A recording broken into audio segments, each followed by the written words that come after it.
Olá, eu sou o professor Lucas Neto. Bem-vinda e bem-vindo a mais um programa Escola Bíblica no seu lar.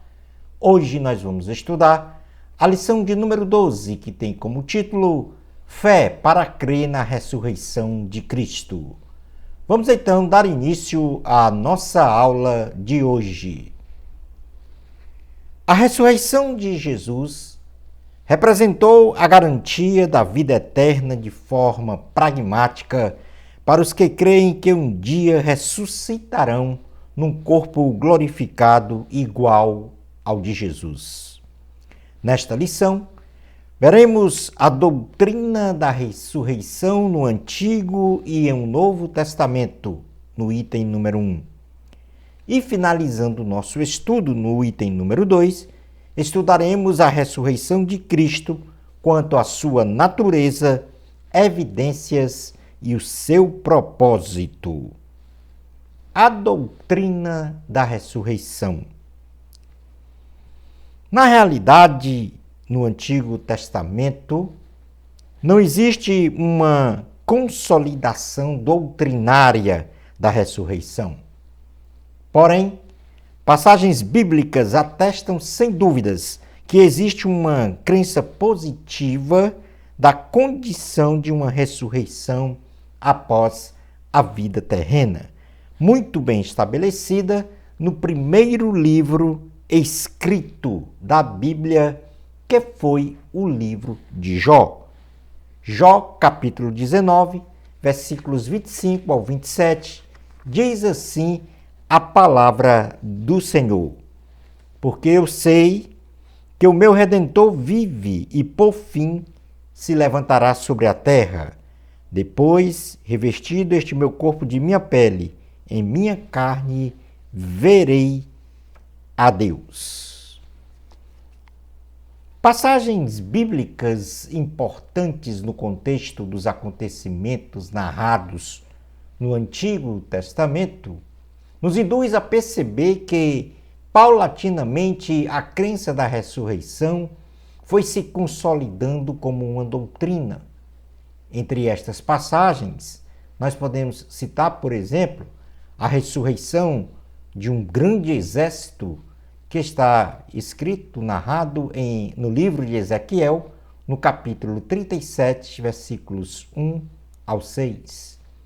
Temos também a ressurreição do tempo do fim, profetizada em Daniel, no capítulo 12, versículos 1 ao 4. E temos uma promessa de ressurreição coletiva no tempo do fim, escrito no livro de Oséias, no capítulo 13, versículo 14. E também uma ressurreição individual para cada um que crê, no Salmo 86, dos versículos 8 ao 13. Portanto, aí está bem contemplado esta crença de uma vida eterna no Antigo Testamento. Já em um Novo Testamento, podemos contemplar de forma claríssima os fundamentos da doutrina da ressurreição na prática, com seus respectivos desdobramentos e consequências espirituais. Duas ressurreições universais são mencionadas, sendo uma para a vida e outra para a morte. Vejamos então as passagens registradas neste sentido. A ressurreição para a vida eterna, onde viveremos com Cristo eternamente no céu.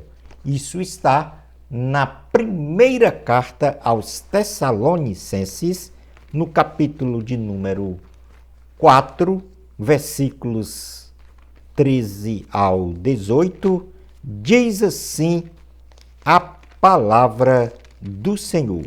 Primeira carta aos Tessalonicenses, capítulo de número 4, versículos 13 ao 18.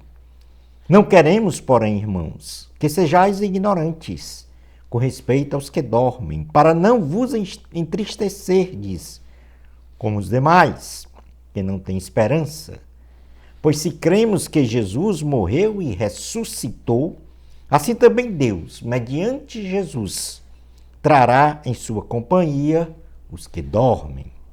Ora, ainda vos declaramos por palavra do Senhor isto, nós, os vivos, os que ficarmos até a vinda do Senhor, de modo algum precederemos os que dormem. Porquanto o Senhor mesmo, dada a sua palavra de ordem, ouvida a voz do arcanjo e ressoada a trombeta de Deus, descerá dos céus, e os mortos em Cristo ressuscitarão primeiro.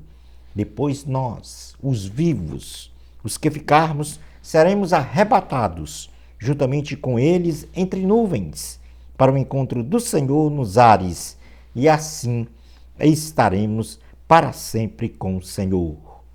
Consolai-vos, pois, uns aos outros com estas palavras. A Bíblia também registra a ressurreição para a morte eterna, significando uma vida de angústia e sofrimento eterno no lago de fogo e enxofre.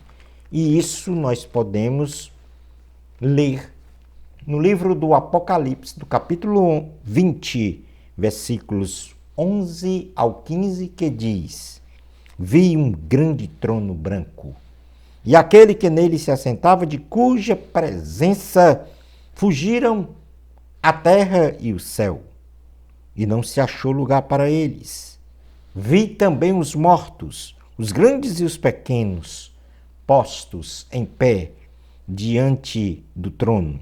Então se abriram livros, ainda outro livro, o livro da vida foi aberto, e os mortos foram julgados, segundo as suas obras, conforme o que se achava escrito nos livros. Deu o mar aos mortos que nele estavam. A morte e o além entregaram os mortos que neles havia, e foram julgados, um por um, segundo as suas obras. Então a morte e o inferno foram lançados para dentro do lago de fogo. Esta é a segunda morte, o lago de fogo. E se alguém não foi achado inscrito no livro da vida, esse foi lançado para dentro do lago de fogo. Portanto, aí estão as duas ressurreições, um para a vida eterna, a outra para a morte eterna. Na sequência, Jesus ele afirma categoricamente, através do relato de uma história. Jesus contou esta história, uma parábola do rico e do mendigo Lázaro, onde ele dá nome a pelo menos um personagem que vive uma vida eterna sem sofrimentos, no caso, Lázaro, após a morte física, e um outro personagem cujo nome não foi mencionado, que vive uma vida de angústias e sofrimentos no inferno, caracterizando então esta condição de existir uma ressurreição para a vida eterna e uma outra ressurreição para a morte eterna, ou seja, o viver em sofrimentos. Esta parábola está registrada no Evangelho de Jesus, segundo escreveu Lucas, no capítulo 16, dos versículos 19 ao 31. No item 2 da lição, nós vamos tratar da ressurreição de Jesus. A natureza da ressurreição de Jesus. A ressurreição de Cristo é fato irrefutável e indubitável, sendo esta doutrina a base fundamental de toda a teologia cristã. Se Cristo não ressuscitou, a nossa fé é débil, insignificante, ineficaz e vã. Portanto, não temos nenhum motivo para ter a esperança, para também um dia provarmos a ressurreição para uma vida eterna no céu. Na primeira carta aos Coríntios, capítulo 15, versículos 12 ao 19, o apóstolo Paulo ele fala exatamente disso. Se nós não cremos que Jesus ressuscitou, então a nossa fé cristã é vã. E a nossa esperança é a ressurreição para a vida. A verdade absoluta é que Cristo ressuscitou num corpo glorificado e nós também ressuscitaremos num corpo igual dele, imune ao pecado, sem limitação de tempo e espaço. E aí veremos para sempre com ele, ou viveremos, melhor dizendo, para sempre com ele, nas mansões celestiais, livres da morte física e espiritual. Na primeira carta aos Coríntios, escrita pelo apóstolo Paulo, no capítulo 15, versículos 20 ao 26, diz assim a palavra do Senhor. Primeira carta aos Coríntios, 15, 20 ao 26. Mas, de fato, Cristo ressuscitou dentre os mortos, sendo ele as primícias dos que dormem. Visto que a morte veio por um homem, também por um homem veio a ressurreição dos mortos. Porque assim como em Adão todos morrem, assim também todos serão vivificados em Cristo. Cada um, porém, por sua própria ordem. Cristo, as primícias, depois os que são de Cristo, na sua vida. E então virá o fim, quando ele entregar o reino ao Deus e Pai, quando houver destruído todo o principado, bem como toda potestade e poder, porque convém que ele, Cristo, reine até que haja posto todos os inimigos debaixo dos pés. O último inimigo a ser destruído é a morte. Quantas evidências da ressurreição de Cristo, em que ele, após ressurreto, fez aparição continuada em várias ocasiões. E a primeira aparição dele foi a Maria Madalena. E Jesus aparece a Maria Madalena e dialoga com ela, embora inicialmente ela não tenha reconhecido o Senhor. Logo, se apercebeu que era o Mestre quem falava com ela. Isto está registrado no Evangelho de Jesus, segundo escreveu João, no capítulo 20, versículos de número 10 ao 18. Uma segunda ocasião em que Jesus aparece após a sua ressurreição foi às mulheres. Muitas mulheres foram testemunhas oculares da ressurreição de Jesus, pois viram o Senhor ressurreto diante delas.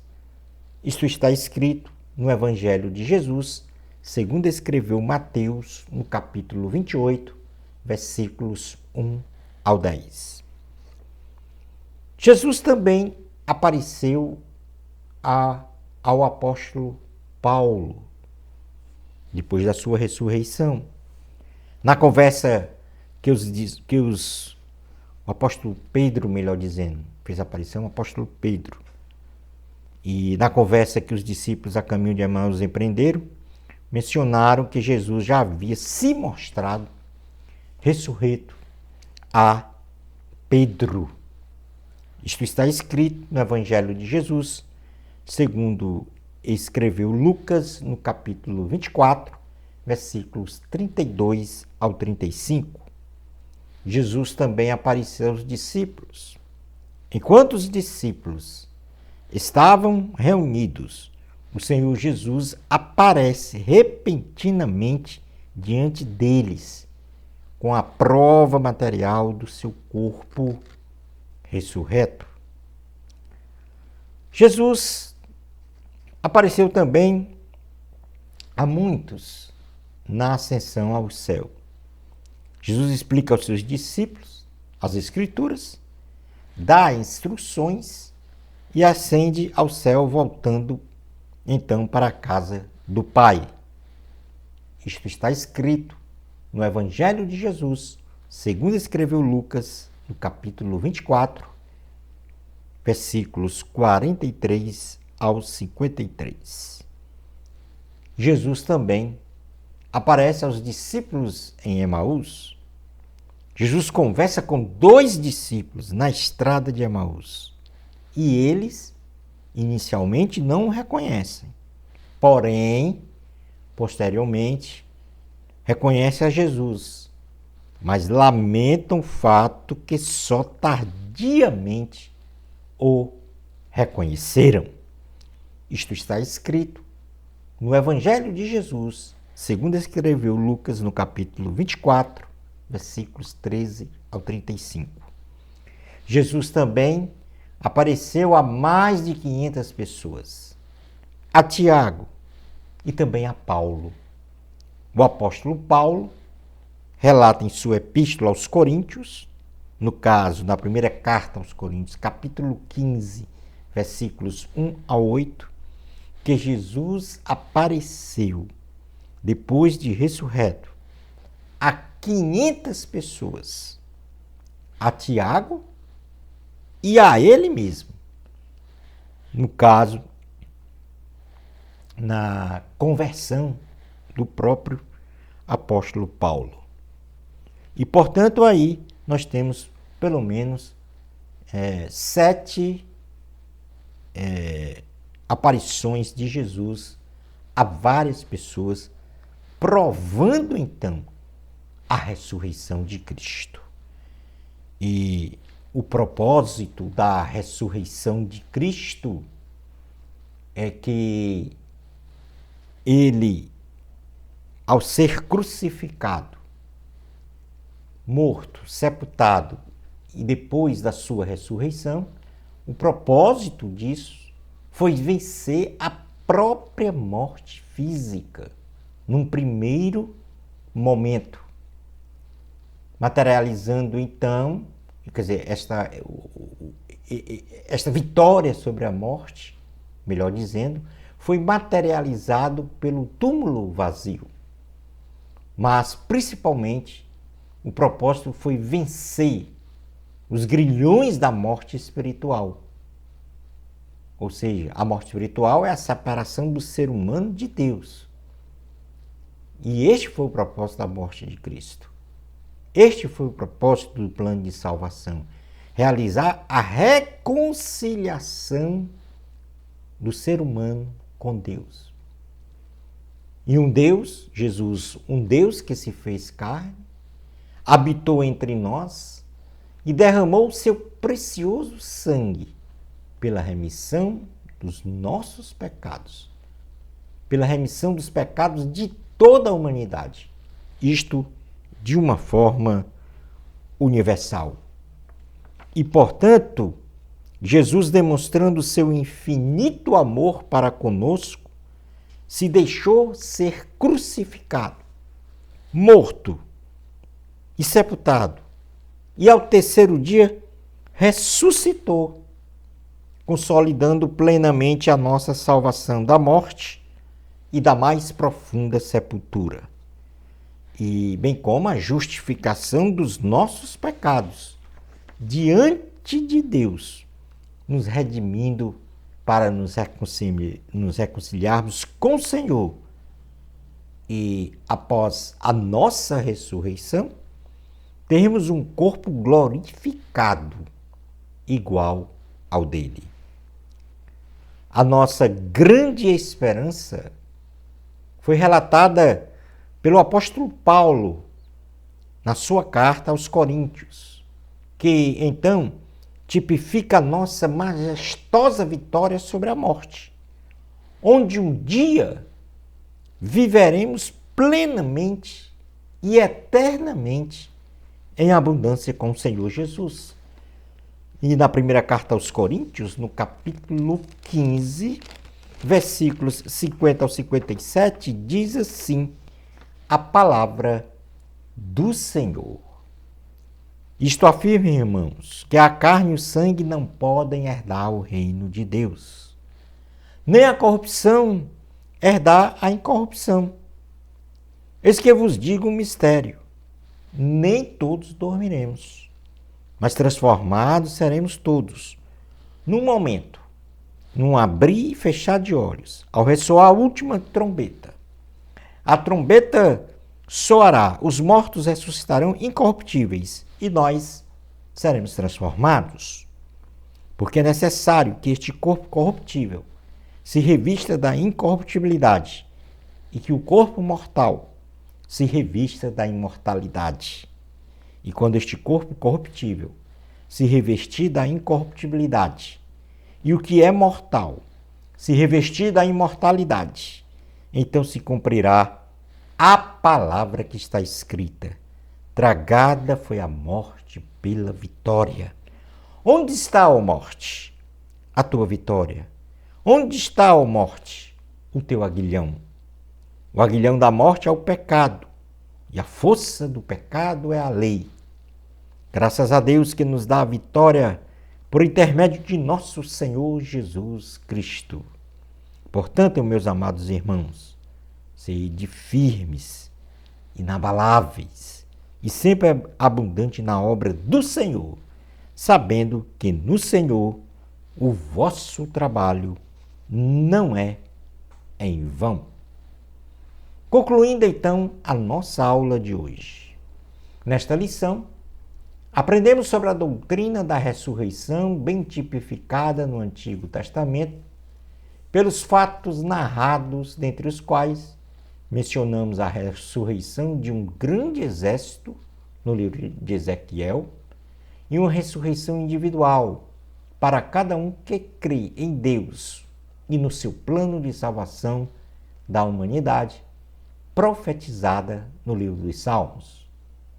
Em o Novo Testamento, o Senhor Jesus, ao contar a parábola do rico e do mendigo Lázaro no livro de Lucas, confirma a autenticidade e a veracidade da doutrina da ressurreição. A ressurreição de Jesus é um fato irrefutável, sendo esta ressurreição a base de toda a doutrina e fé cristã. A ressurreição de Cristo foi testemunhada por diversas pessoas, entre elas Maria Madalena, o apóstolo Pedro, o apóstolo Paulo e mais de 500 pessoas, tendo como propósito vencer a própria morte física. No primeiro momento, materializado pelo túmulo vazio, mas principalmente vencer os grilhões da morte espiritual extensiva a todos nós. Shalom Adonai. Na próxima lição, vamos estudar a lição 13. Fé para crer na realidade do sofrimento eterno. Bênçãos especiais de Jesus para você. Amor a Cristo. A glória sempre é de Deus. Até ao nosso próximo programa Escola Bíblica no seu lar. Isto, se Deus permitir.